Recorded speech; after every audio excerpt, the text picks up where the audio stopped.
कब्र शरीफ पहुंचे या अल्लाह तमाम विश्व जमीन पैगम्बर नबी मोमिन कब्र शरीफ पड़ती सब नजर अपने पहुंचे या अल्लाह ভিতরে যারা শহীদ হয়েছে তাদেরকে তাদের রূহ পাকের সব নজর আপনি পৌঁছে ইয়া আল্লাহ তাদেরকে জান্নাতে ফিরদৌস নসিব করে দেন।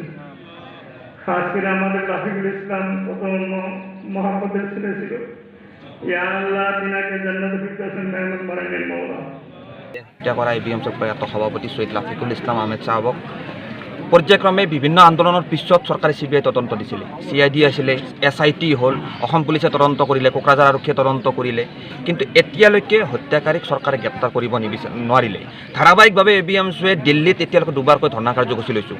গোটেই অসম গোটেই BTCতে আৰম্ভ কৰি এতিয়ালৈকে কেইবা শতাধিক স্মাৰক পত্ৰ আমি চৰকাৰলৈ প্ৰেৰণ কৰিছোঁ। BTC অঞ্চল সৰ্বস্তৰৰ বিভিন্ন জাতি জনগোষ্ঠীয় দল সংগঠনে একত্ৰিতভাৱে থাকি আমি আন্দোলন কৰিছোঁ, কিন্তু এতিয়ালৈকে চৰকাৰে হত্যাকাৰীক গ্ৰেপ্তাৰ কৰাৰ ক্ষেত্ৰত এটা পদক্ষেপ লোৱা আমাৰ পৰিলক্ষিত হোৱা নাই।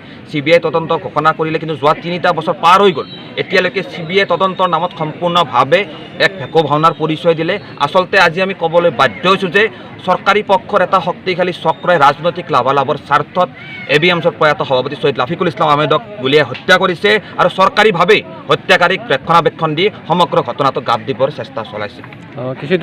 আমি বিভিন্ন BTC অঞ্চলৰ ৰাইজৰ সৈতে এনেকৈ সজাগতা সভাৰ জৰিয়তে ৰাইজৰ সৈতে মত বিনিময় কৰি ঘূৰি ফুৰিছোঁ।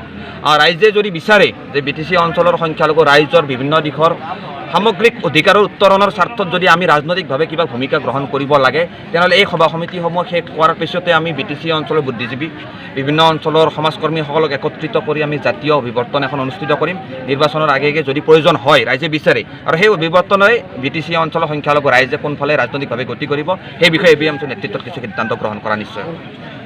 চাওক, 2015 চনৰ পৰা এবিএমচিয়ে বিশেষকৈ শিক্ষাৰ ক্ষেত্ৰত মিছন 2020 নামেৰে BTC অঞ্চলৰ সংখ্যালঘু সমাজখন সামাজিকভাৱে আগবঢ়াই লৈ যোৱাৰ কাৰণে কাম কৰি আহিছোঁ।